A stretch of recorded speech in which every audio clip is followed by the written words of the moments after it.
ایسے کیا دیکھ رہی ہے منحوس؟ یہ نائٹی پہن کر تیار ہو جا، ابھی تجھے چھوٹے سائیں کے پاس جانا ہے۔ آج تجھے پتہ چلے گا ونی میں آنے والیوں کے ساتھ کیسا سلوک ہوتا ہے۔ شمع نے کپڑے اس کے منہ پر مارے۔ ایزل کا دل ڈر سے بیٹھ رہا تھا۔ اس کے سوتیلے بھائی نے زمین کے ایک جھگڑے کی وجہ سے قتل کر کے اسے بدلہ چکانے کے لیے یہاں بھیج دیا تھا۔ اس کا پورا جسم کانپ رہا تھا۔ کانپتے ہاتھوں سے اس نے وہ لباس پہنا اور ڈرتے ڈرتے اس لمبے راستے پر چل پڑی جس کے آخر میں چھوٹے سائیں کا کمرہ تھا۔ اس نے ڈرتے ہوئے دروازے سے اندر جھانکا۔ کمرے میں مدھم روشنی تھی اور صوفے پر علیان خان سگریٹ پی رہا تھا۔ جیسے ہی علیان کی نظر دروازے پر کھڑی ایزل پر پڑی، وہ ایک جھٹکے سے اٹھ کھڑا ہوا۔ اس کی آنکھوں میں شدید غصہ اور حیرت تھی۔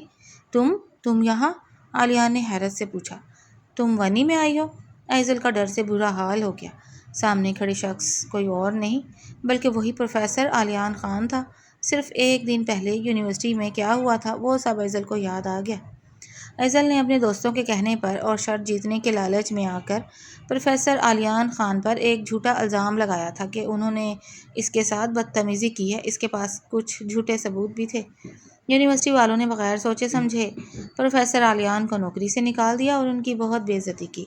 اس دن علیان کی آنکھوں میں جو غصہ تھا وہ ایزل کو اب یاد آ رہا تھا، اور آج وہی لڑکی جس نے اس کی زندگی برباد کی تھی، سب کے سامنے اس کی بے عزتی کی تھی، وہی لڑکی اس کے سامنے مجرم بن کر کھڑی تھی۔ علیان کا چہرہ غصے سے سرخ ہو گیا۔ اس کے ہونٹوں پر ایک خطرناک مسکراہٹ آئی۔ واہ ایزل بی بی! علیان چلتا ہوا اس کے قریب آیا۔ قسمت کا کھیل دیکھو، کل تک تم جھوٹ بول کر کسی کی بھی زندگی برباد کر سکتی تھی، اور آج تم میرے گھر میں میرے سامنے ہو۔ ایزل پیچھے ہٹنے لگی لیکن اس کی پیٹھ دیوار سے لگ گئی۔ پروفیسر علیان میری بات سنیں، مجھے زبردستی لایا گیا ہے۔ خاموش، علیان نے زور سے کہا۔ وہ اور قریب آیا۔ جو الزام تم نے مجھ پر لگایا تھا آج میں اسے سچ کرتا ہوں۔ علیان نے غصے سے ایزل کی کمر پر ہاتھ ڈالا اور اسے اپنی طرف کھینچ لیا۔ ایزل کی سانسیں رک گئیں۔ اس نے علیان کو دھکیلنے کی کوشش کی لیکن وہ ہل بھی نہ سکی۔ نہیں پلیز مجھے چھوڑ دیں، ایزل روتے ہوئے بولی۔ مجھ سے غلطی ہو گئی تھی، علیان نے طنز کرتے ہوئے کہا۔ جب تم نے میری عزت مٹی میں ملائی تھی تب تمہیں ترس نہیں آیا تھا؟ اب آج یہ کھیل تم نے شروع کیا ہے اور اس کا انجام میں طے کروں گا۔ مجھے معاف کر دیں، ایزل روتے ہوئے بولی۔ علیان کے دل میں جو نفرت تھی وہ اب باہر آ رہی تھی۔ اس نے ایزل کو صوفے کی طرف دھکیل دیا۔ تمہیں لگتا ہے میں تمہیں معاف کر دوں گا؟ علیان نے غصے سے کہا۔ تمہاری وجہ سے میرا سب کچھ چھن گیا تھا، میرے والدین کا فخر، میری عزت، سب ختم ہو گئی تھی، اور اب تم میرے پاس آئی ہو معافی مانگنے؟ ایزل زمین پر بیٹھ گئی اور رونے لگی۔ میں نے شرط کے لیے جھوٹ بولا تھا، میری دوستوں نے مجھے مجبور کیا تھا، قسم سے میں جھوٹ بول رہی تھی۔ علیان نے ہنس کر کہا۔ اب اس سچ کا کیا فائدہ؟ اس بند کمرے میں تمہارا سچ سننے کون آئے گا؟ اس نے ایزل کو بالوں سے پکڑ کر کھڑا کیا۔ ایزل کی آنکھوں میں خوف کے ساتھ ضد بھی تھی۔ مجھ پر ہاتھ اٹھا کر کیا ثابت کرنا چاہتے ہیں؟ ایزل نے روتے ہوئے کہا۔ مار دیجیے مجھے لیکن اس طرح گھٹیا حرکت تو نہ کریں۔ علیان نے اس کا بازو چھوڑ دیا۔ اس کی نگاہیں ایزل پر تھیں۔ اس لڑکی میں اتنی ہمت کہ وہ اب بھی آنکھیں ملا رہی تھی۔ علیان نے گہرا سانس لیا۔ گھٹیا پن وہ تھا جو تم نے میرے ساتھ کیا۔ میں تمہیں ماروں گا نہیں ایزل، موت بہت آسان سزا ہے۔ میں تمہیں اس حویلی میں روز مرنے دوں گا تاکہ تمہیں پتہ چلے کہ جھوٹے الزام کا بوجھ کیا ہوتا ہے۔ میں چاہوں تو پل میں اس الزام کا بدلہ لے سکتا ہوں، لیکن میں اتنا گرا ہوا نہیں ہوں کہ کسی سے زبردستی کروں۔ رات گزرتی گئی اور باہر اندھیرا گہرا ہوتا گیا۔ کمرے میں اب خاموشی تھی۔ علیان صوفے پر بیٹھ کر سگریٹ پی رہا تھا اور ایزل ایک کونے میں سسکیاں لے رہی تھی۔ اسے سمجھ آ گئی تھی کہ اب یہاں سے نکلنے کا کوئی راستہ نہیں ہے۔ وہ اپنے ہی کیے کی دلدل میں پھنس چکی تھی۔ دروازے پر ہلکی سی دستک ہوئی اور شمع بیگم نے اندر جھانکا۔ چھوٹے سائیں، سردار صاحب نے بلایا ہے نیچے رسم کے لیے۔ علیان نے کہا۔ اسے یہیں رہنے دو اور دروازہ باہر سے بند کر دینا۔ شمع نے دروازہ بند کر دیا اور باہر سے لاک لگا دیا۔ ایزل اکیلی اس تاریک کمرے میں رہ گئی، یہ سوچتے ہوئے کہ اس کے اپنے جھوٹ نے اس کی زندگی کو کیسے جہنم بنا دیا تھا۔ رات کسی نہ کسی طرح کٹ ہی گئی۔ جب کھڑکی سے سورج کی پہلی کرن کمرے میں داخل ہوئی تو ایزل کی آنکھ کھلی۔ وہ فرش پر ہی سردی سے سکڑ کر سو گئی تھی۔ اس کا جسم درد کر رہا تھا اور آنکھیں رو رو کر سوج چکی تھیں۔ کمرہ خالی تھا، علیان کہیں جا چکا تھا۔ تھوڑی دیر بعد دروازہ کھلا اور شمع بیگم ایک ناشتے کی ٹرے لے کر اندر آئیں۔ اس نے ٹرے زور سے میز پر رکھی اور ایزل کو حقارت سے دیکھا۔ اٹھ جاؤ شہزادی، اب تم کوئی مہمان نہیں ہو جو بستر پر ناشتہ ملے گا۔ جلدی سے کھاؤ اور نیچے آؤ، سردار صاحب نے بلایا ہے، شمع نے تلخ لہجے میں کہا اور چلی گئی۔ ایزل نے ناشتے کی طرف دیکھا بھی نہیں، اس کا دل کچھ کھانے کو نہیں چاہ رہا تھا۔ اس نے اپنے بکھرے ہوئے بال سمیٹے، وہ شوخ لباس جو رات کو پہنا تھا، اسے دیکھ کر اسے خود سے گھن آ رہی تھی۔ اس نے ہمت کی اور کمرے سے باہر نکل آئی۔ حویلی بہت بڑی تھی، پرانی وضع کی بنی ہوئی، جس کے بیچ میں ایک بڑا سا صحن تھا۔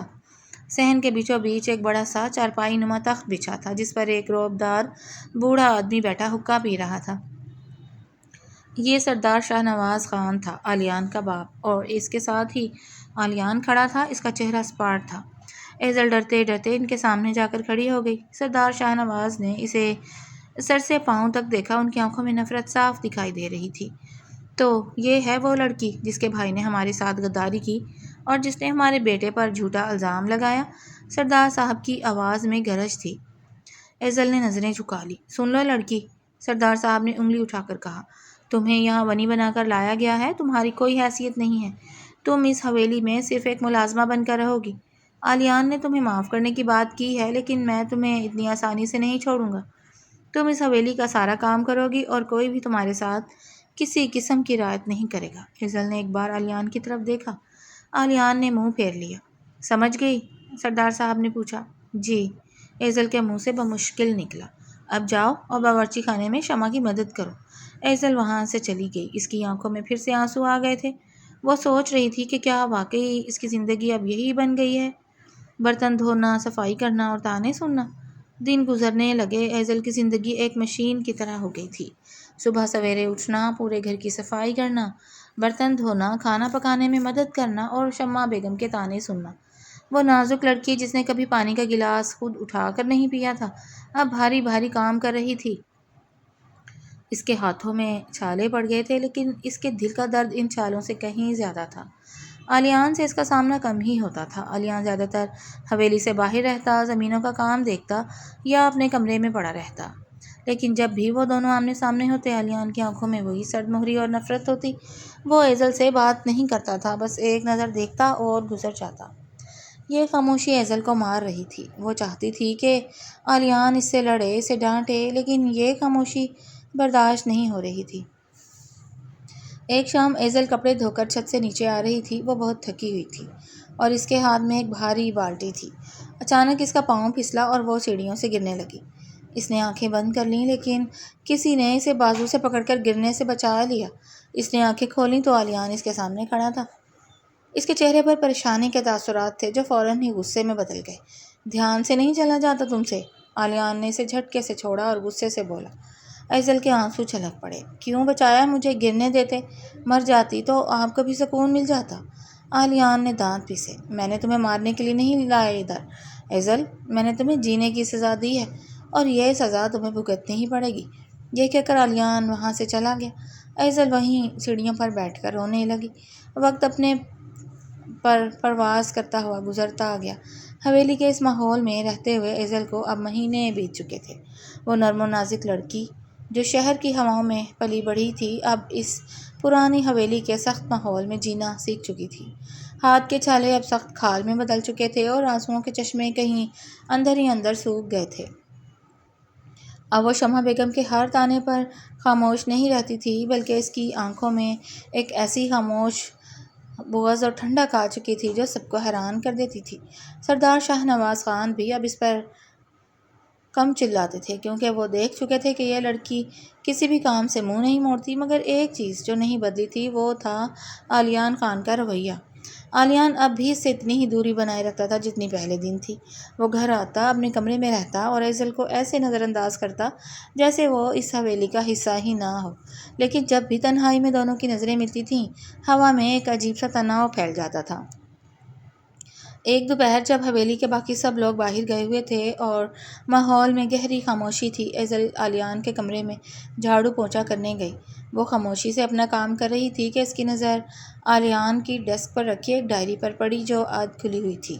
ایزل کا دل دھک سے رہ گیا۔ عام طور پر وہ کسی کی ذاتی چیزوں کو ہاتھ نہیں لگاتی تھی، لیکن نہ جانے کیوں اس کا ہاتھ خود بخود اس ڈائری کی طرف بڑھ گیا۔ اس نے ڈائری کا پہلا ورق الٹا جہاں عالیان کی صاف ستھری ہینڈ رائٹنگ میں کچھ لکھا تھا۔ وہ لائنیں پڑھ کر ایزل کے پیروں تلے زمین نکل گئی۔ مجھے معلوم ہے کہ ایزل نے مجھ پر جھوٹا الزام لگایا تھا۔ اس کی دوستوں نے اسے بلیک میل کیا تھا۔ وہ خود اس جرم میں اتنی شامل نہیں تھی جتنا مجبور تھی، لیکن پھر بھی میں اس سے نفرت کرنے پر مجبور ہوں کیونکہ اس کے ایک جھوٹ نے میرے ان خوابوں کو جلا ڈالا جو میں نے اپنے والدین اور اپنے کیریئر کے لیے دیکھے تھے۔ ایزل کی آنکھوں سے آنسو بہہ نکلے، اس کے ہاتھ کانپنے لگے۔ تو عالیان سب جانتا تھا؟ وہ جانتا تھا کہ وہ مجبور تھی، پھر بھی اس نے اسے سزا دی۔ اچانک دروازہ کھلا اور عالیان کمرے میں داخل ہوا۔ اس نے ایزل کے ہاتھ میں اپنی ڈائری دیکھی تو اس کے چہرے کے تاثرات سخت ہو گئے۔ اس کی آنکھوں میں ایک طوفان امڑ آیا۔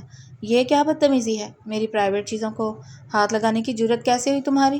عالیان غصے سے آگے بڑھا۔ ایزل نے ڈائری میز پر رکھی۔ اس کے ہاتھ کانپ رہے تھے۔ اس نے ہمت جمع کی اور سیدھا عالیان کی آنکھوں میں دیکھا۔ آپ سب جانتے تھے نا؟ ایزل کی آواز میں ایک عجیب سا درد اور شکوہ تھا۔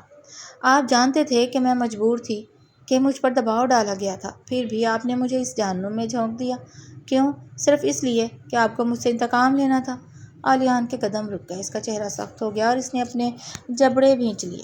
ہاں، میں سب جانتا تھا، عالیان نے غصے سے چیخ کر کہا۔ میں جانتا تھا کہ تم بے بس تھی، لیکن کیا میری زندگی بے بس نہیں تھی جب تم نے ایک پل میں میری عزت مٹی میں ملا دی تھی؟ جب پولیس نے مجھے اٹھایا تھا، جب یونیورسٹی نے مجھے دھکے دے کر نکالا تھا، کیا تب کسی نے مجھ سے پوچھا تھا کہ میں بے قصور ہوں؟ عالیان تیزی سے اس کے قریب آیا اور اس کے کندھے پر ہاتھ رکھا۔ اس کی سانسیں اکھڑی ہوئی تھیں۔ تمہیں لگتا ہے کہ میں یہاں تمہیں سزائیں دے کر خوش ہوں؟ عالیان کی آواز دھیمی لیکن شدید تکلیف دہ ہو گئی تھی۔ ہر روز جب میں تمہیں اس حویلی میں کام کرتے دیکھتا ہوں تو میرا اپنا ضمیر بھی مجھ پر لعنت بھیجتا ہے، لیکن میں کیا کروں؟ میری نفرت میرے ضمیر پر بھاری پڑتی ہے۔ ایزل نے ٹکٹکی باندھے عالیان کو دیکھا۔ اس کے دل میں غصے کے بجائے اب ایک عجیب سا احساس جاگ رہا تھا، درد کا، بے بسی کا اور ایک دوسرے کی کہانی کو سمجھنے کا۔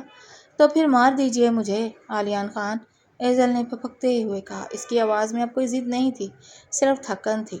اس طرح روز روز گھٹنے سے بہتر ہے کہ ایک بار ہی میرا قصہ تمام کر دیں۔ عالیان نے ایزل کی آنکھوں میں دیکھا۔ اس کی سخت گیر آنکھوں میں پہلی بار نرمی اور ہچکچاہٹ کا ایک سایہ لہرایا۔ اس نے اپنا ہاتھ ایزل کے کندھے سے ہٹا لیا اور پیچھے ہٹ گیا۔ نہیں، عالیان نے سرد اور دھیمی آواز میں کہا، موت اتنی آسان نہیں ہے۔ ایک شام سردار صاحب نے حویلی کے تمام بڑے بزرگوں اور ایزل کے سوتیلے بھائی کو بھی بلوایا۔ تنزیہ پنچایت نما ماحول میں فیصلہ یہ سنایا گیا کہ اس زمین کے تنازع اور بدلے کی آگ کو ہمیشہ کے لیے ختم کرنے کا صرف ایک ہی طریقہ ہے۔ ونی کا مقصد تبھی پورا ہوتا ہے جب خاندان کی عزت کا بدلہ خون سے نہیں بلکہ رشتے سے لیا جائے، سردار شاہ نواز نے رعبدار آواز میں کہا۔ عالیان، یہ لڑکی اب اس حویلی میں یوں ہی نہیں رہے گی۔ آج اس کا نکاح تمہارے ساتھ ہوگا تاکہ یہ زندگی بھر اس گھر کی غلامی اور اس عذاب کو جھیلتی رہے۔ یہ سن کر کمرے میں موجود سب لوگ دنگ رہ گئے، خاص طور پر عالیان جس کا چہرہ غصے سے اور نفرت سے نیلگوں ہو گیا۔ بابا، آپ یہ کیا کہہ رہے ہیں؟ عالیان غصے سے اپنی جگہ پر کھڑا ہو گیا۔ میں اس لڑکی سے شادی جس نے میری زندگی تباہ کی، میں اسے اپنی بیوی کا درجہ دوں گا؟ ہرگز نہیں۔ یہ حکم ہے عالیان خان، سردار صاحب نے حقہ میز پر رکھتے ہوئے گرج کر کہا۔ خاندان کی عزت اور اس قبیلے کے اصول سب سے اوپر ہیں۔ اب اس لڑکی نے ہمارے نام پر جو داغ لگایا ہے، اب اسے اس حویلی کی بہو بن کر اس کی سزا بھگتنی ہوگی۔ انکار کی کوئی گنجائش نہیں ہے۔ دوسری طرف ایزل کا تو جیسے سانس ہی رک گیا۔ وہ زمین پر پتھر کی طرح بیٹھی تھی۔ اس کے سوتیلے بھائی نے مسکراتے ہوئے اپنے فائدے کا سودا کر لیا تھا اور اسے اس آگ میں جھونک دیا تھا۔ نکاح کا سن کر اس کا دل دہل اٹھا۔ عالیان کی بیوی بننا، اس شخص کی بیوی جس کی وہ دشمن نمبر 1 تھی اور جو اس سے شدید نفرت کرتا تھا، یہ موت سے بھی بدتر سزا تھی۔ نہیں، میں یہ نکاح نہیں کر سکتی۔ ایزل اٹھ کھڑی ہوئی۔ اس کی آنکھوں میں آنسو اور خوف کا سمندر تھا۔ پروفیسر عالیان، آپ تو جانتے ہیں آپ مجھ سے نفرت کرتے ہیں، پھر یہ ظلم کیوں؟ عالیان نے سرد نگاہوں سے ایزل کو دیکھا۔ اس کی آنکھوں میں غصے کے ساتھ ایک عجیب سا طنز اور بے بسی تھی۔ تمہیں لگتا ہے کہ میں اس شادی کے حق میں ہوں ایزل؟ عالیان نے دانت پیستے ہوئے کہا۔ لیکن جب بڑے فیصلہ سنا دیں تو ہمارے پاس انکار کا حق نہیں رہتا، اور ویسے بھی تم یہی چاہتی تھی نا، میری زندگی برباد کرنا۔ لو، اب تم میری زندگی کا سب سے بڑا عذاب بن کر میرے ساتھ رہو گی۔ مولوی صاحب کو زبردستی بلا لیا گیا۔ کوئی خوشی نہیں، کوئی روشنی نہیں، بس خوف اور نفرت کے سائے میں وہ نکاح نامہ لایا گیا۔ ایزل سے جب زبردستی دستخط کروائے گئے تو اس کا ہاتھ اس طرح کانپ رہا تھا کہ قلم پکڑنا بھی محال ہو گیا تھا۔ آلیان نے بھی سخت چہرے کے ساتھ بغیر کسی جذبے کے اس کاغذ پر دستخط کر دیے۔ رات کے وقت جب سب مہمان اور خاندان والے اپنے اپنے کمروں میں جا چکے تھے، شمع بیگم نے ایزل کو زبردستی دلہن کی طرح تیار کر کے آلیان کے کمرے میں بھیج دیا۔ دروازہ بند ہوا اور ایزل سہم کر ایک کونے میں کھڑی ہو گئی۔ آج وہ اس کمرے کی مہمان یا ملازمہ نہیں بلکہ باقاعدہ اس کی بیوی بن چکی تھی، ایک ایسی بیوی جسے کوئی قبول کرنے کو تیار نہیں تھا۔ آلیان بالکنی سے واپس اندر آیا۔ اس نے اپنے کوٹ کے بٹن کھولے اور صوفے پر بیٹھ کر سر کو ہاتھوں میں تھام لیا۔ اس کی سانسیں بھاری تھیں، وہ غصے سے پاگل ہو رہا تھا کہ اس کے باپ نے اس کی مرضی کے بغیر اس کی زندگی اس لڑکی کے ساتھ باندھ دی تھی۔ آلیان نے سر اٹھایا اور خون آشام نظروں سے ایزل کو دیکھا جو دلہن کے اس بھاری لباس میں کانپ رہی تھی۔ آلیان اٹھا اور تیز قدموں سے چلتا ہوا اس کے قریب آیا۔ اس نے ایزل کا بازو مضبوطی سے پکڑا اور اسے اپنے سامنے کھڑا کیا۔ مبارک ہو ایزل، آلیان کے لہجے میں زہر گھلا ہوا تھا۔ تم نے اپنی چال سے مجھے ہرا دیا نا۔ تم اس حویلی میں صرف ایک نوکرانی بن کر آئی تھی اور اب تم یہاں کی مالکن میری بیوی بن کر بیٹھی ہو۔ بولو، خوش ہو اب؟ ایزل نے روتے ہوئے اپنا بازو چھڑانے کی کوشش کی، لیکن آلیان کی گرفت لوہے کی طرح سخت تھی۔ خدا کی قسم، میں نے یہ سب جان بوجھ کر نہیں کیا تھا۔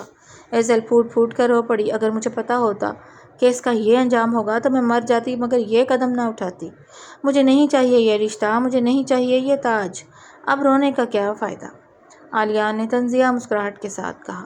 نکاح ہو چکا ہے، باپ کا حکم پورا ہو چکا ہے، اب تم میری بیوی ہو اور یاد رکھو یہ رشتہ محبت کا نہیں بلکہ نفرت، حساب اور انتقام کا رشتہ ہے۔ اب تمہیں ہر لمحہ اس زبردستی کے رشتے کی سزا بھگتنی ہوگی۔ یہ کہتے ہوئے آلیان نے اسے ایک جھٹکے سے پیچھے کی طرف دھکیل دیا جس سے ایزل سیدھا بیڈ پر جا گری۔ آلیان کمرے کا دروازہ زور سے کھول کر باہر نکل گیا اور باہر سے دروازہ لاک کر دیا۔ ایزل اکیلی اس کمرے میں سسکیاں لے رہی تھی، یہ سوچتی ہوئی کہ یہ زبردستی کا بندھن نہ جانے ان دونوں کی زندگی کو کس بھیانک انجام تک لے جائے گا۔ نکاح کے بعد کے ابتدائی دن کسی عذاب سے کم نہیں تھے۔ آلیان حویلی میں موجود تو ہوتا تھا لیکن اس کا وجود ایزل کے لیے ایک پتھر کی دیوار کی طرح بن چکا تھا۔ وہ نہ تو اس سے بات کرتا تھا نہ ہی اسے اپنی بیوی کا درجہ دیتا تھا۔ دن بھر ایزل حویلی کے پرانے کام کاج کرتی اور رات کو اس کمرے میں سہم کر بیٹھ جاتی جہاں آلیان اس سے نظریں چرانا ہی بہتر سمجھتا تھا۔ گھر کے باقی افراد، خاص طور پر سردار شاہ نواز اور شمع بیگم، ہر پل اس بات کا احساس دلاتے کہ وہ اس گھر میں صرف ایک سزا یافتہ مجرم ہے، لیکن ان تمام تر تلخیوں کے باوجود ایزل کے اندر اب رونے کے بجائے ایک عجیب سی پختگی آ رہی تھی۔ وہ سمجھ چکی تھی کہ اب قسمت کو بدلنا اس کے بس میں نہیں ہے، لیکن خود کو ٹوٹتے دینا بھی اس کا مقصد نہیں ہونا چاہیے۔ ایک شام طوفانی ہواؤں کے ساتھ بارش شروع ہو گئی۔ حویلی میں بجلی چلی گئی اور ہر طرف گہرا اندھیرا چھا گیا۔ موم بتی کی مدھم روشنی میں ایزل اکیلی کمرے میں بیٹھی باہر برستے پانی کو دیکھ رہی تھی۔ اچانک دروازہ کھلا اور آلیان اندر داخل ہوا۔ اس کے بال بھیگے ہوئے تھے اور اس کے چہرے پر ایک عجیب سی تھکن اور غصہ صاف دکھائی دے رہا تھا۔ باہر کی سرد ہوا کے جھونکے کے ساتھ ہی کمرے کا درجہ حرارت اور گر گیا۔ آلیان نے کوٹ اتار کر صوفے پر پھینکا اور اپنے سر کو دونوں ہاتھوں سے تھام لیا۔ اس کی حالت دیکھ کر ایزل کا دل اندر سے پسیج گیا۔ وہ جانتی تھی کہ آلیان اپنے باپ کے اس فیصلے سے اتنا ہی ناخوش ہے جتنا وہ خود، بلکہ ایک مرد کی حیثیت سے اس کے لیے یہ انا کا بھی مسئلہ تھا۔ ایزل نے خاموشی سے ہمت کی، اٹھی اور ایک پانی کا گلاس بھر کر آلیان کی طرف بڑھایا۔ پانی پی لیں، طبیعت ٹھیک نہیں لگ رہی آپ کی۔ ایزل کی آواز میں وہ ڈر نہیں تھا جو پہلے دن ہوا کرتا تھا، بلکہ ایک نرمی اور احساس تھا۔ آلیان نے سر اٹھایا اور خون آشام نظروں سے اس گلاس اور پھر ایزل کو دیکھا۔ اس کے چہرے پر ایک تلخ مسکراہٹ ابھری۔ کیا کر رہی ہو یہ؟ ہمدردی جتا رہی ہو؟ آلیان نے حقارت سے گلاس کو ہاتھ مار کر دور پھینک دیا۔ گلاس فرش پر گر کر ٹوٹ گیا اور پانی بکھر گیا۔ مجھے تمہاری اس ڈھونگی ہمدردی کی کوئی ضرورت نہیں ہے ایزل، تم وہی لڑکی ہو جس نے میری زندگی تباہ کی تھی، یاد ہے نا؟ تو اب یہ بیوی ہونے کا ناٹک بند کرو۔ ایزل نے ایک لمحے کے لیے اپنی پلکیں چھپکائیں۔ اس کی آنکھوں میں درد کا ایک طوفان امڈ آیا لیکن اس نے آنسو نہیں گرنے دیے۔ اس نے سیدھا آلیان کی آنکھوں میں دیکھا۔ ہاں، میں نے غلطی کی تھی آلیان خان۔ ایزل کی آواز میں اس بار ایک ہلکی سی گرج تھی جو اس کے اندر کے ضبط کا نتیجہ تھی۔ مانتی ہوں کہ میرا ایک جھوٹ آپ پر بھاری پڑا تھا، لیکن کیا آپ پوری زندگی اس ایک غلطی کا انتقام مجھ سے یوں ہی لیتے رہیں گے؟ کیا اس زبردستی کے نکاح میں مجھے روز گھٹ گھٹ کے مارنا ہی آپ کا مقصد رہ گیا ہے؟ اگر ہاں تو مار دیجیے مجھے ایک بار میں، پر یہ روز روز کا تماشا ختم کر دیجیے۔ آلیان کے قدم رک گئے، اس کی سانسیں تیز ہو گئیں۔ وہ آگے بڑھا اور غصے سے ایزل کے دونوں بازوؤں کو مضبوطی سے پکڑ لیا۔ تمہیں لگتا ہے کہ میں تمہیں روز گھونٹ گھونٹ کر مارنا چاہتا ہوں؟ آلیان کی آواز میں ایک ایسا درد اور تڑپ تھی جو اس کے اندر کے سارے غصے کو بہہ کر لے گئی۔ اس کی گرفت ایزل کے بازوؤں پر سے نرم پڑ گئی تھی اور اس کی انگلیاں آہستہ سے کانپنے لگیں۔ ایزل نے اپنی بھیگی ہوئی پلکیں اٹھا کر جب آلیان کی آنکھوں میں دیکھا تو وہاں اسے انتقام کی آگ کے بجائے ایک گہری پشیمانی اور بے پناہ چاہت دکھائی دی۔ وہ شخص جو پتھر کا بنا ہوا لگتا تھا، جس کے سامنے بالکل ٹوٹ چکا تھا۔ پھر کیوں کرتے ہیں یہ سب؟ ایزل کی آواز ہچکیوں کے درمیان پھنس کر رہ گئی اور اس کا ہاتھ خود بخود آلیان کے سینے پر آ ٹکا۔ آلیان سے مزید برداشت نہ ہوا، اس نے اپنے دونوں ہاتھ ایزل کے چہرے کے گرد حائل کیے اور جھک کر اپنے ہونٹ اس کے لرزتے ہوئے ہونٹوں پر رکھ دیے۔ وہ بوسہ زبردستی کا نہیں تھا، بلکہ ایک طویل عذاب کے بعد ملنے والے سکون کا اعتراف تھا۔ وقت جیسے وہیں تھم گیا اور ایک لمحے نے ان دونوں کے درمیان کی تمام دیواریں، تمام غلط فہمیاں اور نفرتیں ہمیشہ کے لیے مٹا دیں۔ ایزل نے پہلے تو اپنے آپ کو سنبھالنے کی کوشش کی، لیکن آلیان کی اس بے پناہ محبت اور شدت کے آگے اس کا دل پگھل گیا۔ اس نے اپنی آنکھیں بند کر لیں اور اپنے ہاتھ آلیان کے شانوں پر رکھ کر اس کی قربت میں کھوتی چلی گئی۔ آلیان نے آہستہ سے اسے اپنی باہوں میں اٹھا کر بیڈ پر بٹھا دیا اور خود اس کے سامنے گھٹنوں کے بل جھک گیا۔ اس نے ایزل کا ہاتھ اپنے دونوں ہاتھوں میں لے کر اس کی انگلیوں پر پیار سے بوسہ دیا۔ معاف کر دو مجھے میری جان۔ آلیان کی آواز اب سرگوشی میں بدل چکی تھی، جس میں صرف اور صرف خلوص اور شرمندگی تھی۔ میں اپنی انا اور اس جھوٹے غصے میں یہ بھول گیا تھا کہ اس سب میں تمہارا دل بھی اتنا ہی زخمی ہوا ہے جتنا میرا۔ میں نے تمہیں سزا دینے کی کوشش کی، لیکن حقیقت میں خود کو ہر روز سزا دے رہا تھا، کیونکہ تم میری زندگی بن چکی ہو۔ ایزل نے اپنا دوسرا ہاتھ اٹھایا اور آہستہ سے آلیان کے بالوں میں انگلیاں پھیرتے ہوئے اس کا چہرہ اوپر کیا۔ اس کے لبوں پر ایک ہلکی دلکش مسکراہٹ ابھری اور آنکھوں میں اب صرف محبت کا نور تھا۔ میں نے آپ کو اسی دن معاف کر دیا تھا آلیان، جب میں نے آپ کی ڈائری پڑھی تھی، ایزل نے دھیمے سے کہا۔ اب مجھے اس زبردستی کے رشتے سے کوئی شکایت نہیں ہے، کیونکہ یہ زبردستی ہی صحیح، لیکن مجھے وہ سب کچھ دے گئی جس کی مجھے سب سے زیادہ ضرورت تھی، آپ کی محبت۔ آلیان کے دل کا بوجھ ہمیشہ کے لیے اتر گیا۔ اس نے مسکرا کر ایزل کو اپنی باہوں میں بھر لیا اور اس کے ماتھے پر ایک گہرا عقیدت سے بھرپور بوسہ دیا۔ دونوں اپنے رشتے کو دل سے قبول کر چکے تھے۔